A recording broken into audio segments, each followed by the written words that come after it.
PU ಅವರಿಗೆ ಇದೆ. ಊರಿನ ಋಣ ಸಂಪೂರ್ಣ ಸಂದಾಯ ಆಯ್ತು. ಊರಿನ ಋಣ ಸಂಪೂರ್ಣ ಸಂದಾಯ ಆಗಿದೆ. ಸಂದಾಯ ಆಗಿದೆ ಅಂತ ಇಲ್ಲ, ಇದು ಋಣ ಯಾವಾಗಲೂ ಇದ್ದೇ ಇರ್ತದೆ. ಊರಲ್ಲ, ಹಾಸ್ಟೆಲ್ ಆಗಿದೆಯಲ್ಲ, BCM ಹಾಸ್ಟೆಲ್ ಮೊದಲಿಂದ ಇದೆ. ವೆಟರ್ನರಿ ಹಾಸ್ಪಿಟಲ್ ಇದೆ, ವೆಟರ್ನರಿ ಹಾಸ್ಪಿಟಲ್ ಇದೆ, SBI ಇದೆ, ಮಿಲ್ಕ್ ಸೊಸೈಟಿ ಇದೆ, ಲೈಬ್ರರಿ ಇದೆ, ಪ್ರೈಮರಿ ಹೆಲ್ತ್ ಸೆಂಟರ್ ಇದೆ, ಕಮ್ಯುನಿಟಿ CSC ಆಗಿದೆ, PSC ಇಂದ CSC ಆಗಿದೆ. ಇಷ್ಟೆಲ್ಲ ಮಾಡಿದ್ರು ಸಿದ್ದರಾಮಯ್ಯವರು ಏನು ಮಾಡಿಲ್ಲ ಅಂತಾರೆ ಬಿಜೆಪಿ. ಯಾರು ಬಿಜೆಪಿ ಏನು ಮಾಡಿಲ್ಲ ಸಿದ್ದರಾಮಯ್ಯವರು? ಬಿಜೆಪಿ ಅವರಿಗೆ ಸುಳ್ಳು ಹೇಳೋದು ಬಿಟ್ಟರೆ ಬೇರೆ ಏನು ಗೊತ್ತೇ ಇಲ್ವಲ್ಲ ಅವರು. ಇವತ್ತು ಬಿಜೆಪಿ ಅವರು ಧರ್ಮಸ್ಥಳಕ್ಕೆ ಯಾತ್ರೆ ಹೋಗಿದ್ದಾರೆ. ಪಾಪ ಮಾಡಲಿ, ರಾಜಕೀಯವಾಗಿ ಮಾಡ್ತಾ ಇದ್ದಾರೆ, ಮಾಡಲಿ. ಇದರಿಂದ ಅವರಿಗೆ ರಾಜಕೀಯ ಲಾಭ ಸಿಗ್ತದೆ ಅಂತೇಳಿ ಅನ್ಕೊಂಡಿದ್ದಾರೆ. ಅದು ಸಿಗೋದಿಲ್ಲ. ಯಾಕಂತಂದ್ರೆ ನಾವು ಅಲ್ಲಿ ಧರ್ಮಸ್ಥಳದ ಬಗ್ಗೆ ಅಪಾರವಾದಂಥ ಗೌರವ ಇದೆ, ಮಂಜುನಾಥೇಶ್ವರ ಬಗ್ಗೆ ಅಪಾರವಾದಂಥ ಗೌರವ ಇದೆ. ಅವರು ರಾಜಕೀಯ ಮಾಡ್ತಾ ಇದ್ದಾರೆ. ಈಗ ಬಿಗಿನಿಂಗ್ನಲ್ಲಿ ಯಾಕೆ ಮಾಡಲಿಲ್ಲ? SIT ಆದಾಗ ಯಾಕೆ ಮಾಡಲಿಲ್ಲ? ಆಮೇಲೆ ಬಹಳ ದಿನಗಳ ನಂತರ ಏನೂ ಸಿಕ್ಕಲ್ಲ ಅಂತ ಗೊತ್ತಾದ ಮೇಲೆ ಆಮೇಲೆ ಮಾಡಕ್ಕೆ ಶುರು ಮಾಡೋದು ಅಲ್ವಾ? ಸೊ ಇದು ಡೋಂಗಿತನ ಅಲ್ವಾ? ಈಗ ಮೈಸೂರಿಗೂ ಬರ್ತಾ ಇದ್ದಾರೆ ಸರ್, ಚಾಮುಂಡಿ ಚಲೋ ಅಂತ ಮಾಡೋದಕ್ಕೆ. ನಾನು ಮೈಸೂರಿಗೂ ಕೂಡ ಚಾಮುಂಡಿ ಚಲೋ ಅಂತ ಬರ್ತಾ ಇದ್ದಾರೆ ಸರ್. ಬಿಜೆಪಿ ಚಾಮುಂಡಿ ಚಲೋ ಮಾಡ್ತಾರೆ. ನಾನು ಮೊದಲೇ ಹೇಳಿದ್ನಲ್ಲ, ಬಿಜೆಪಿಯವರು ಅವ್ರು ಏನ್ ತಿಳ್ಕೊಂಡಿದ್ದಾರೆ, ಹಿಂದುತ್ವ ಗಟ್ಟಿಯಾಗ್ತದೆ, ಹಿಂದೂಗಳಿಗೆಲ್ಲ ಒಟ್ಟಾಗ್ತಾರೆ ಅಂತ ಅನ್ಕೊಂಡಿದ್ದಾರೆ. ನಾನು ಐ ಆಮ್ ಆಲ್ಸೋ ಹಿಂದೂ, ಗೊತ್ತಾಯ್ತಾ? Is also Hindu. ಅಯೋಧ್ಯೆ ರಾಮ ಮಂದಿರ ಇಲ್ಲೇ ಮಾಡಿದ್ದಾರೆ ಸಾಹೇಬ್ರು. ಅಯೋಧ್ಯೆಯಲ್ಲಿ ಮಾಡಿದ್ರೆ ರಾಮ ಮಂದಿರ ನಮ್ಮೂರಲ್ಲೇ ಮಾಡಿದ್ದಾರೆ ಸಾಹೇಬ್ರು. ನಾವು ನಮ್ಮೂರಿನಲ್ಲಿ ರಾಮ ಮಂದಿರ ಮಾಡಿಲ್ವಾ? ತಾಲೂಕಲ್ಲಿ ಎಲ್ಲೂ ಇಲ್ಲ ಸರ್ ರಾಮ ಮಂದಿರ.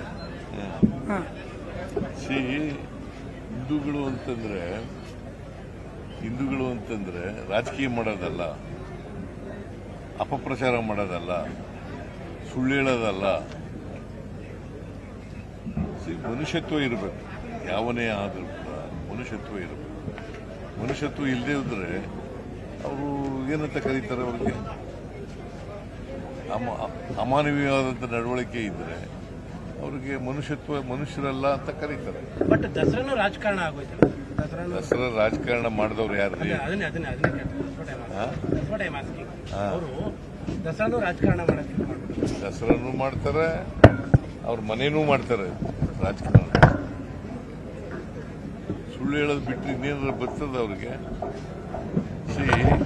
ಬಾನು ಮುಸ್ತಾಕು ಒಬ್ಬ ಕನ್ನಡದ ರೈಟರು ಅಲ್ವಾ? ಅವ್ರನ್ನ ಉದ್ಘಾಟನೆ ಕರೆದ್ರೆ ಬ್ರೂಕರ್ ಪ್ರಶಸ್ತಿ ಸಿಕ್ಕಿದೆ ಅವ್ರಿಗೆ. ಎಷ್ಟು ಜನಕ್ಕೆ ಸಿಕ್ಕಿದೆ ಬ್ರೂಕರ್ ಪ್ರಶಸ್ತಿ? ಎಷ್ಟು ಜನ ಸಿಕ್ಕಿದೆ? ಅದು ಗೌರವಿಸ್ಬೇಕಲ್ಲ. ಅವ್ರಿಗೊಂದು ಗೌರವ ಕೊಡ್ಲಿಕ್ಕೋಸ್ಕರ ಅವ್ರನ್ನ ದಸರಾ ಉದ್ಘಾಟನೆ ಮಾಡಿಸ್ತಾ ಇಲ್ಲ. ಬಟ್ ಈ ತರದ ಚಲೋಗಳಿಂದ ದಸರಾ ಮೇಲೆ ಎಫೆಕ್ಟ್ ಆಗಲ್ವಾ? ಅಂದ್ರೆ ಅದು ಬ್ಯಾಡ್ ಇಮೇಜ್ ಕ್ರಿಯೇಟ್ ಆಗಲ್ವಾ? ಯಾಕೆ ಬ್ಯಾಡ್ ಇಮೇಜ್? ಅಲ್ಲ, ಇವ್ರ ಕಡೆ ಹೋರಾಟ ಮಾಡ್ತೀವಿ ಅಂತಾರೆ, ಹೋರಾಟ ಮಾಡ್ತೀವಿ ಅಂತಾರೆ. ಈಗ ಕೆಲವರು ಮಾತ್ರ, ಎಲ್ಲರೂ ಮಾಡ್ತಾ ಇಲ್ಲ. ಹೌದು, ಅವರು ಹಿಂದೂಗಳೆಲ್ಲ ಅವ್ರ ಜೊತೆ ಇದ್ದಾರ. ಬಿಜೆಪಿ ಮಾತ್ರ ಹೋರಾಟ. ಅವರು ಹೇಳಿದ್ಮೇಲೆ ಸ್ವಲ್ಪ ಗಲಾಟೆ ಜಾಸ್ತಿ ಆಗಿದೆ. ಇದು ಚಾಮುಂಡಿ ಬೆಟ್ಟ ಹಿಂದೂಗಳ ಆಸ್ತಿ ಅಂತ ಅಲ್ಲ ಅಂದಿದ್ದು. ಹಿಂದೂಗಳ ಆಸ್ತಿ, ಮುಸಲ್ಮಾನರ ಆಸ್ತಿ ಅಂತ ಹೇಳೋದು, ಅದು ಹಿಂದೂಗಳ ಆಸ್ತಿನೇ ಇರ್ಬೋದು. ದಸರಾ ಅನ್ನೋದು ನಾಡಹಬ್ಬ ಅಲ್ವಾ?